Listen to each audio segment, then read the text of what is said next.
Hello Carjin agus fáte Fog go cleared Cluicheamaid. suddenly. I can speak of what I've seen, but I felt pulled away. Say nothing of it now. Na gaf cústrag mí na hadal y drasta Ready.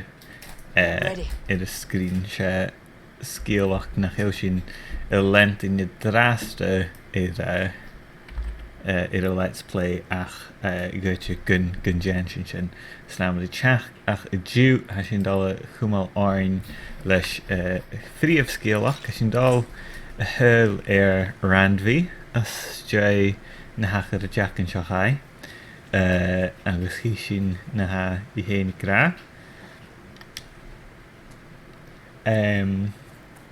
agus mar a churmi sa chat bí Cluicheamaid Gàidhlig ac yn y diw mw carstio na hwyrach go lewyd o'r ha oher ac am nam fiel agus ga enw caran derf y fi y brin mar sy'n sy'n nachreplet son streamig ty gisio ach sy'n dal y brin ri rand fi agus ci sy'n na heichge ydi dda.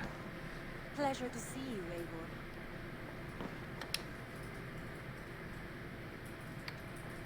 O wof. Da o 3 ryd ywyd y sy'n yng Nghymru le rand fi. Ach gwaith yn cwmsi'n orin leis y sgil ac y drasta. I want to see the Alliance map. Nes far y stream. Oh. I have. Good. I have marked it on the map with a bit of guesswork as to its location. Let me know when you wish to leave. Yr eirig yma ha sy'n caran chynnu sy'n bwlach cwch gael gilior dal y Finland hast. Ach far y stream ha mi fi y genw becan genw sgilach yr son Anglia yn ier. So gwaith sy'n gysyn agus hi sy'n Dane invaders. They came from East Anglia. Is that right? Yes. Dane invaders who serve a man called Ruud. He seems to be sowing discord among Saxons and friendly Danes alike. Years ago, the sons of Ragnar hoped to pacify the land. They appointed a steward named Finir to find a suitable Saxon king. But the kingdom has fallen into ruins since, with no king and violent raiders ravaging what little peace remains. I suggest you make for East Anglia and find out what their steward is doing wrong. Okay. Chile sy'n Anglia yn ier. So, son is could be Karen. I'll make the trip east then. A good plan. Son's could be is acusha. Odd rain me can far a stream. Is skill och gehaid it heen an Anglia yn ier gydig isio. Se gyfeil gyda ri anna Anglia yn ier Oswald anam y ri agus se Saxon y fawn ach chara spéis ec na mwyntiad na Danes ma'n gybig i'r hon agus mar sy'n chaia yn neu a nid i'r rá ran fi ddíreach amach an hyn Ruud fa is an caran crechig i'r fiug Anglia yn ied so chai is an hapit Ruud agus a colas gyn dyfas i chi gíisteach go hwytiad cliff mar gybig agus ha y gemmer son gyn smyrnig sy'n gyn dyfas i chi gíisteach go ha misys men sy'n gyn dy gyfel cyw yn anach gahas biel ach chi sy'n agus gwyt i gyffais yw becyn recap fo ffynir hen gydioch ac sy'n na had gra Oswald is dead.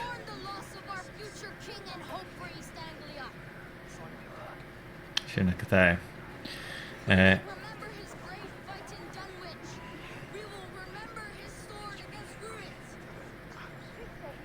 So, sy'n ysgilach. Ac there. Agus seo Finir, mis mention. Oops. Another king lost Eivor.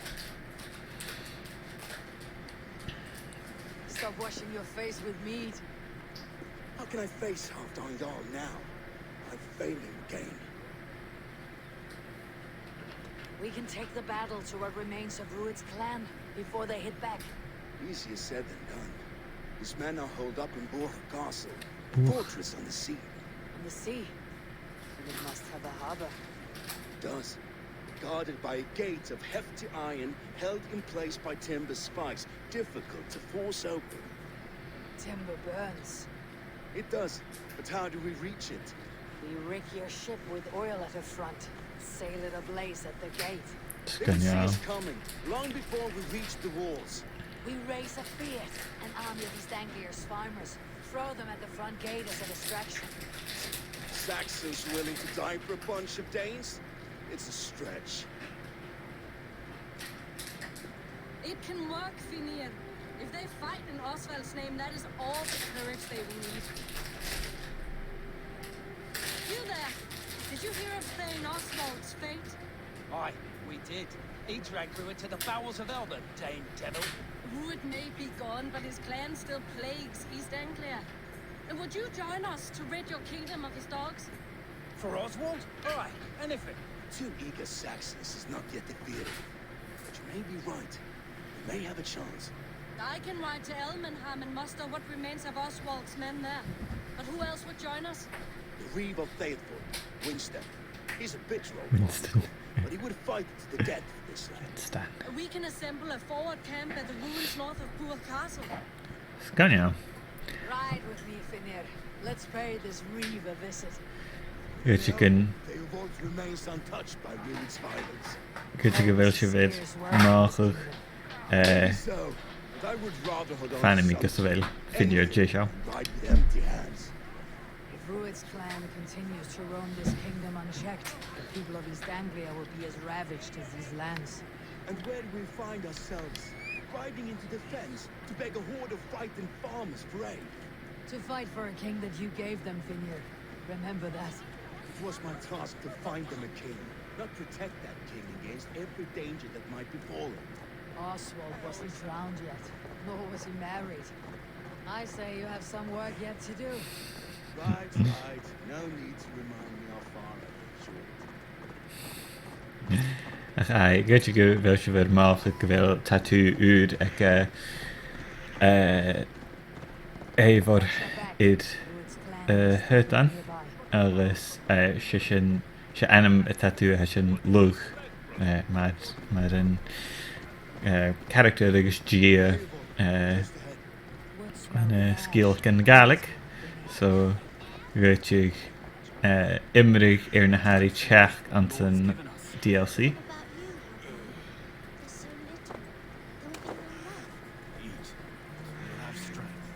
Love. There's a hackers zijn hier. Ik heb een haasje ook maar er feest ken je die is. Ik heb natuurlijk op Breen gemaakt. A will of iron coming here knowing your kind did all this. Rued's clan is your enemy, not me. I come on behalf of the late Oswald of Elmenham. Still a Dane from top to two. It's your meddling that led to Oswald's death. Leaving our kingdom for the worse. Oswald died defending East Anglia, defending you. Will you not do the same? What? Die in defense of a lost cause? I had problems of my own. East Anglia will fall if Rued's clan is not defeated. Fight with me to drive them off. For Oswald and your kinsmen. Pretty words, Dane. But the men of Theobald have their own battles to fight.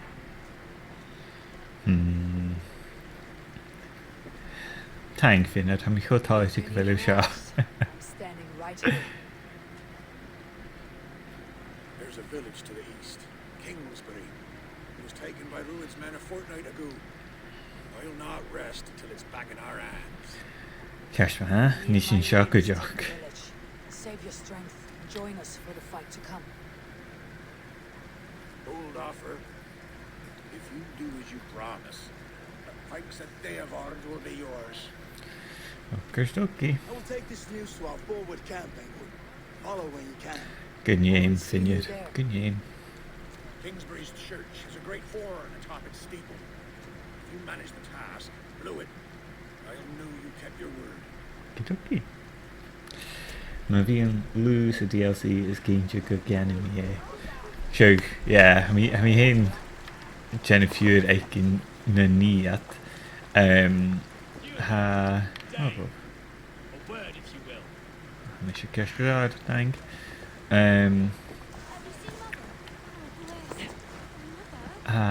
ai mi Jennifer eikin na ni at agus it a dú gannach sin a searach ach hannelis an nach tíach go héin mis men sin le is go le